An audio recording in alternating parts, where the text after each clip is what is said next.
퇴근 후 지친 몸을 이끌고 집에 왔을 때 고등학교 동창 단톡방에서 카톡 알림이 울립니다. 오랜만에 얼굴이나 보자는 연락이지만 기쁨보다는 깊은 한숨이 먼저 나옵니다. 차라리 갑자기 몸이라도 아파서 2차나 3차까지 억지로 끌려가야 하는 그 피곤한 술자리를 피할 수 있으면 좋겠다는 생각마저 듭니다. 요즘 흔히들 말하는 인간관계에 극심한 피로를 느끼는 관태기가 찾아온 것입니다. 이러다 보면 스스로 자책하게 됩니다. 내가 왜 이렇게 변한 걸까? 나 혹시 점점 아싸가 되고 사회성이 떨어지는 건 아닐까 하고 말입니다. 하지만 정신과 전문의와 뇌과학자들은 전혀 반대의 이야기를 합니다. 나이가 들수록 친구가 불편해지고 사람 만나는 게 피곤해지는 것은 당신의 성격이 꼬이거나 능력이 퇴화한 것이 아닙니다. 오히려 당신의 뇌가 더 높은 차원의 지능으로 진화하고 있다는 결정적인 증거입니다. 오늘 영상에서는 지능이 높은 사람일수록 친구를 멀리하게 되는 놀라운 심리적 이유를 설명해 드립니다. 그리고 진짜 똑똑한 인간관계의 고수들만이 조용히 실천하고 있는 체면을 지키면서 뒷담화 없이 깔끔하게 관계를 정리하는 완벽한 비법을 전부 공개하겠습니다. 끝까지 들으시면 여러분이 느끼는 그 피로감이 왜 당신의 눈부신 성장인지 정확히 이해하시게 될 것입니다. 우리가 먼저 짚고 넘어가야 할 사실이 있습니다. 어릴 때 친구를 사귀는 건 지능이나 취향의 영역이 아니었습니다. 순전히 환경의 영역이었습니다. 학창 시절을 떠올려 볼까요?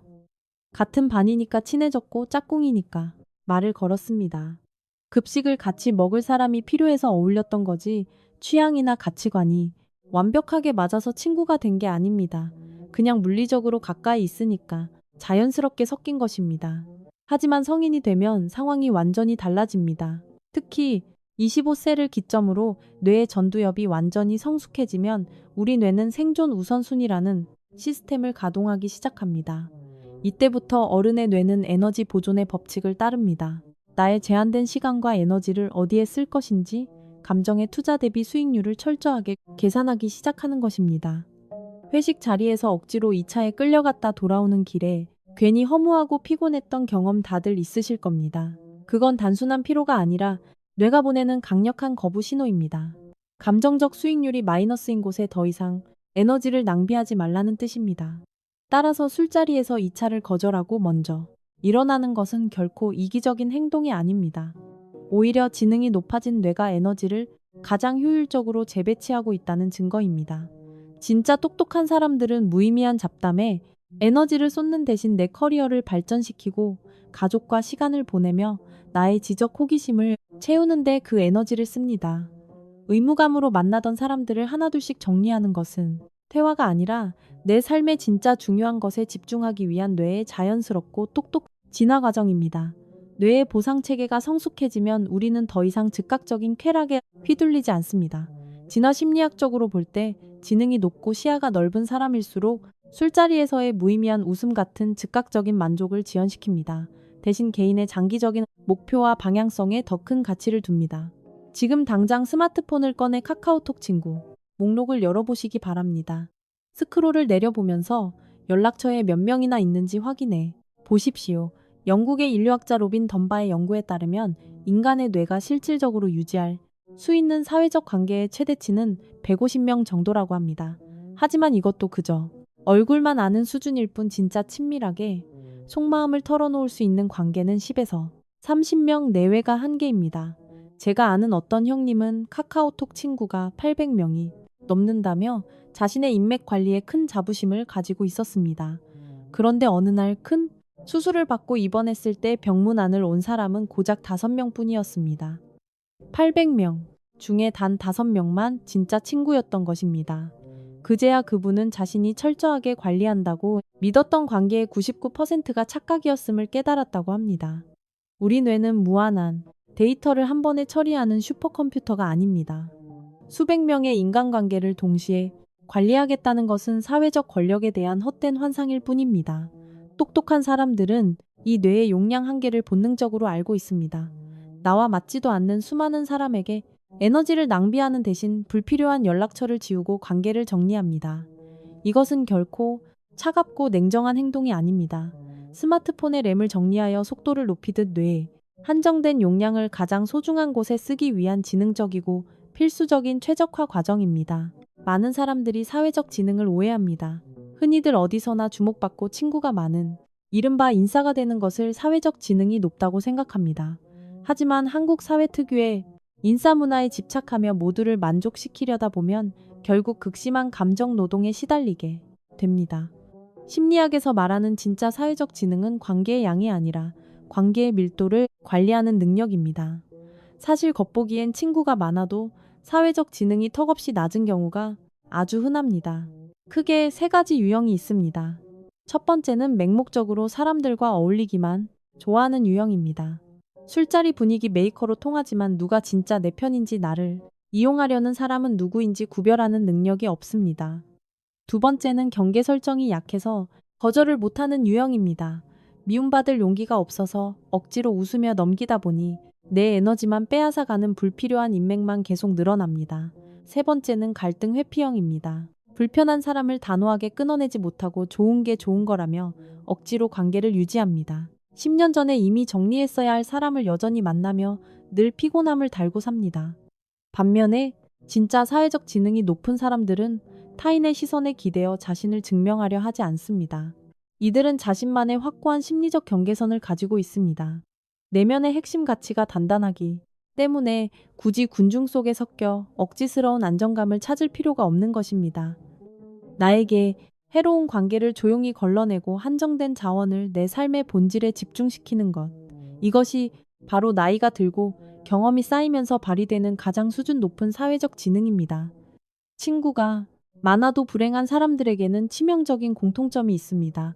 바로 인간관계에 대한 과도한 집착과 기대입니다. 모든 사람에게 사랑받고 싶어하는 마음은 필연적으로 깊은 원망을 낳습니다. 내가 상대방의 눈치를 보며 기분을 맞춰주고 엄청난 감정적 투자를 했는데 돌아오는 것이 없을 때 우리는 불공평하다는 생각과 함께 큰 상처를 받습니다.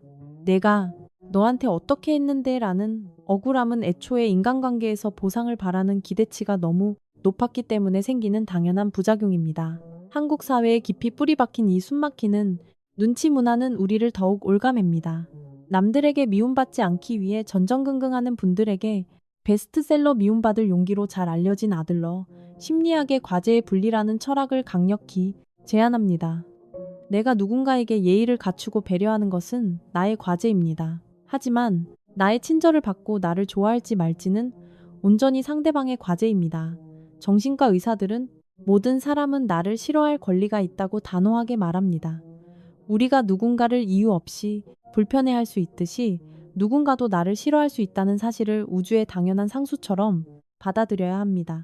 타인의 감정이라는 통제 불가능한 영역에 개입하려는 집착을 내려놓아야 합니다. 타인에게 나를 미워할 권리를 온전히 내어주는 순간 우리는 비로소 그 지독한 눈치 지옥에서 벗어나 진정한 마음의 평화와 자유를 얻게 됩니다. 이미 불편해진 관계는 어떻게 정리해야 할지 고민되실 겁니다. 대부분의 사람들은 억지로 참고 계속 모임에 나가거나 더 이상 못 참겠다고 폭발해서 크게 싸워버립니다. 이 두 가지 모두 최악의 선택입니다. 진짜 인간관계의 고수들은 절대 감정을 소모하며 싸우지 않습니다. 특히 한국 사회처럼 체면을 철저하게 중시하고 직장이나 모임에서 뒷담화가 치명적인 환경에서는 더더욱 지혜로운 대처가 필요합니다. 진짜 고수들은 다음에 두 가지 전략으로 뒷말 없이 깔끔하게 관계를 정리합니다. 첫째, 전체 단톡방의 알림은 꺼두고 진짜 좋아하는 사람과만 개인톡으로 따로 연락하십시오. 굳이 껄끄러운 전체 모임에 나가서 에너지를 빼앗길 필요 없이 마음 맞는 소수와 1대1로 깊은 관계를 유지하는 것입니다. 둘째, 거리를 서서히 두는 페이드아웃 기술을 사용하십시오. 처음에는 정기 모임만 빠지고 나중에는 경조사만 참석하며 아주 자연스럽게 멀어지는 어른의 거리두기입니다. 이때 아주 유용한 행동 심리학적 비법이 있습니다. 바로 거절할 수 없는 고상한 핑계를 평소에 미리 뿌려두는 것입니다. 나 요즘간 수치가 안 좋아서 의사가 무조건 저녁마다 운동하라고 했어. 와 같이 내 건강이나 삶에 집중하느라 바쁘다는 긍정적인 명분을 넌지시 알려주는 것입니다. 이렇게 하면 나를 일부러 피한다는 오해를 막고 험담이 나올 여지를 원천 차단할 수 있습니다. 만약 누군가 모임에 왜 안 나오냐고 묻는다면 그날 일정이 좀 안 맞아서 하고 짧게 대답하고 미소로 넘기십시오. 구구절절 해명하지 마십시오. 변명이 길어지면 상대방은 당신을 설득할 수 있는 만만한 사람으로 봅니다. 짧고 단호하게 끊어내는 것이 나의 심리적 권위와 에너지를 지키고 싸우지 않고도 완벽하게 관계의 주도권을 쥐는 고수들의 처세술입니다. 진짜 우정은 내가 가장 깊은 바닥을 쳤을 때 비로소 그 진가를 드러냅니다. 하지만 타인에게 너무 큰 기대를 걸지는 마십시오. 인간은 본질적으로 타인의 위기 앞에서 한없이 약하고 이기적인 존재이기 때문입니다. 사람에게 기대어 위안을 찾으려 하기보다 먼저 내 삶의 중심을 단단하게 잡는 것이 우선입니다. 내 삶이 스스로 안정되고 긍정적인 에너지를 발산하게 되면 굳이 애쓰고 매달리지 않아도 나와 주파수가 맞는 진짜 사람들은 자연스럽게 내 곁에 머물게 됩니다. 장례식장에 찾아올 100명의 얕은 지인보다 내가 가장 무너졌을 때 새벽 2시에 아무 조건 없이 전화를 받아줄 단 한 명의 진짜 친구가 훨씬 더 위대합니다. 내 에너지를 갉아먹고 제대로 관리조차 되지 않는 인맥은 결코 내 인생의 자산이 아닙니다. 그것은 결국 내 삶을 피폐하게 만드는 무거운 부채일 뿐입니다.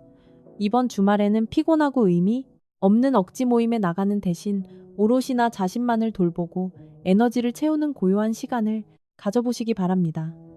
오늘 영상이 그동안 여러분의 마음을 답답하게 짓누르던 인간관계에 짐을 조금이나마 덜어주었다면 따뜻한 댓글을 남겨주시고 구독 버튼을 눌러주십시오.